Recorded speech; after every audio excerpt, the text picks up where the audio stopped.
మన కైలాసగిరిలో పెట్టిన త్రిశూలాన్ని ఎంతమంది చూసారో కామెంట్ చేయండి అండి. హాయ్ గైస్, అందరికీ నమస్తే. అందరూ ఎలా ఉన్నారు?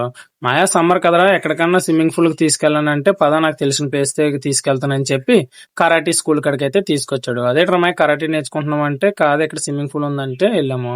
అలా మళ్ళీ అయితే కైలాసగిరికి అయితే స్టార్ట్ అయ్యాము. పైన ఇద్దరు మీలో ఎవరికైనా తెలిస్తే కామెంట్ చేయండి. అలా వచ్చిన తర్వాత వీళ్ళు నిజంగా చూసి అయితే మన మనసులో అయితే అనుకున్నాను, ఈడెవడో మనం రమ్మంటున్నాడు చూడండి, ఈడు చూడండి మనం వచ్చామన్న మర్యాద లేకుండా కూర్చుంటున్నాడు. అలా ఈయన చూసిన తర్వాత నిజంగా నా వైపు చూస్తుంటే దగ్గరికి వెళ్ళి అయితే మాట్లాడమని చెప్తున్నాను. మాట్లాడరా స్వామి అని ఎంత బతిమాలినా సరే మాట్లాడిన దుబ్బే అంటాడు. ఈలోపు మన సూపర్ మ్యాన్ హాయ్ చెప్తుంటే ఎగిరిపోయాడు. అలా ఒక వైపు అయితే సముద్రాన్ని, ఇంకో వైపు మన సిటీని చూస్తుంటే సూపర్ గా ఉంది. ఇందులో ఏముంది బ్రో అనే కదా మీ ఇంత. ఒక్కసారి సన్సెట్ లో చూడండి, ఆ పైన మేఘాలు, కింద సిటీ, సైడ్ ఏమో సముద్రము, సూపర్ గా అయితే ఉంది. ఫైనల్లీ మనం అయితే త్రిశూలం దగ్గరికి అయితే వస్తాము. మీలో ఎంతమంది వచ్చారో కామెంట్ చేయండి, అలానే ఫాలో చేసుకోండి. ఉంటాం మరి, బాయ్.